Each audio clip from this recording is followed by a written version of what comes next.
ಬನ್ನೀಗ ನೋಡೋಣ ಇಂದಿನ gold rate. ಪಶ್ಚಿಮ ಏಷ್ಯಾದಲ್ಲಿ ಉದ್ರಿಕ್ತತೆಗಳು ಹೆಚ್ಚುತ್ತಿರುವ ಹಿನ್ನೆಲೆಯಲ್ಲಿ ಬಂಗಾರದ ಬೆಲೆಯಲ್ಲಿ ಮತ್ತೆ ಬದಲಾವಣೆಗಳು ಕಾಣಿಸಿಕೊಳ್ಳುತ್ತಿವೆ. ಇರಾನ್ನ ಅಣು ಕೇಂದ್ರಗಳ ಮೇಲೆ ಇಸ್ರಾಯೇಲ್ ದಾಳಿ ನಡೆಸಿದೆ ಎಂಬ ವರದಿಗಳು ಹೊರಬಂದ ನಂತರ ಅಂತಾರಾಷ್ಟ್ರೀಯ ಮಾರುಕಟ್ಟೆಗಳಲ್ಲಿ ಉದ್ವಿಗ್ನ ಪರಿಸ್ಥಿತಿ ಉಂಟಾಗಿದೆ. ಇದರ ಪರಿಣಾಮವಾಗಿ ಕಚ್ಚಾ ತೈಲದ ಬೆಲೆ ಏರಿಕೆಯಾಗಿದ್ದು, ಅದರ ಪ್ರಭಾವ ಬಂಗಾರದ ಬೆಲೆಗಳ ಮೇಲೂ ಕೂಡ ಕಾಣಿಸಿಕೊಳ್ತಾ ಇದೆ. ಇತ್ತೀಚೆಗೆ ನಿರಂತರವಾಗಿ ಇಳಿಕೆಯಾಗುತ್ತಿದ್ದ ಬಂಗಾರದ ಬೆಲೆಗಳು ಇದೀಗ ಮತ್ತೆ ಏರಿಕೆಯತ್ತ ಮುಖ ಮಾಡಿವೆ. ಪ್ರಸ್ತುತ ಮಾರುಕಟ್ಟೆಯಲ್ಲಿ 22 ಕ್ಯಾರೆಟ್ನ ಬಂಗಾರದ ಬೆಲೆ 10 ಗ್ರಾಂಗಳಿಗೆ ಸುಮಾರು ₹950 ಅಷ್ಟು ಏರಿಕೆ ಕಂಡು ಸುಮಾರು ₹1,33,450 ಮಟ್ಟವನ್ನು ತಲುಪಿದೆ.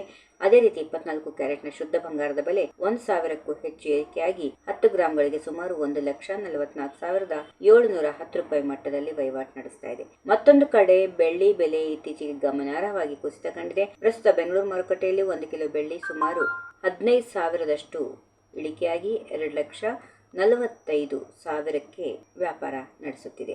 ಬಂಗಾರದ ಬೆಲೆಗಳು ಸ್ವಲ್ಪ ಏರಿಕೆಯಾಗಿದ್ರೂ ಬೆಳ್ಳಿಯ ಬೆಲೆ ಕುಸಿತಗೊಂಡಿರುವುದು ಖರೀದಿದಾರರಿಗೆ ಸ್ವಲ್ಪ ಮಟ್ಟಿನ ನಿರಾಳತೆಯನ್ನ ನೀಡುತ್ತಿದೆ. ಈ ಬೆಲೆಗಳು ಮಾರುಕಟ್ಟೆಯಲ್ಲಿ ಲಭ್ಯ ಇರುವ ಸ್ವಚ್ಛ ಮತ್ತು ಚಿನ್ನ, ಬೆಳ್ಳಿ, ಬುಲಿಯನ್ ಬೆಲೆಗಳಾಗಿದ್ದು, ಆಭರಣಗಳನ್ನು ಖರೀದಿಸುವಾಗ ಮೇಕಿಂಗ್ ಚಾರ್ಜ್ ಮತ್ತು ಜಿಎಸ್ಟಿ ತೆರಿಗೆ ಹಾಗೂ ಇತರ ಹೆಚ್ಚುವರಿ ಶುಲ್ಕಗಳು ಸೇರಿದಂತೆ ಬೆಲೆ ಮತ್ತಷ್ಟು ಹೆಚ್ಚಾಗುತ್ತದೆ. ರಾಜ್ಯದಿಂದ ರಾಜ್ಯಕ್ಕೆ ತೆರಿಗೆ ದರಗಳು ವ್ಯತ್ಯಾಸವಾಗುವುದರಿಂದ ಸಣ್ಣ ಬದಲಾವಣೆಗಳು ಕಂಡುಬರುತ್ತವೆ. ಜಾಗತಿಕ ಆರ್ಥಿಕ ಪರಿಸ್ಥಿತಿಗಳು ಮತ್ತು ಅಂತಾರಾಷ್ಟ್ರೀಯ ರಾಜಕೀಯ ಬೆಳವಣಿಗೆಗಳು ಚಿನ್ನದ ಬೆಲೆಗಳ ಮೇಲೆ ನೇರ ಪರಿಣಾಮ ಬೀರುತ್ತಿವೆ. ವಿಶೇಷವಾಗಿ ಇರಾನ್ ಯುದ್ಧ ಯಾವಾಗ ಅಂತ್ಯಗೊಳ್ಳುತ್ತದೆ ಎಂಬುದು ಇನ್ನೂ ಸ್ಪಷ್ಟವಾಗಿಲ್ಲದ ಕಾರಣ ಚಿನ್ನದ ಬೆಲೆಗಳಲ್ಲಿ ಮುಂದಿನ ದಿನಗಳಲ್ಲಿಯೂ ಅಸ್ಥಿರತೆ ಮುಂದುವರಿಯುವ ಸಾಧ್ಯತೆಗಳು ಇರುತ್ತವೆ. If you like this video, ಬೇಗ ಲೈಕ್ ಮಾಡಿ, ಕಾಮೆಂಟ್ ಮಾಡಿ, ಶೇರ್ ಮಾಡಿ ಹಾಗೂ ಯೋಯೋ ಟಿವಿ ಕನ್ನಡವನ್ನು ಸಬ್ಸ್ಕ್ರೈಬ್ ಮಾಡಿ.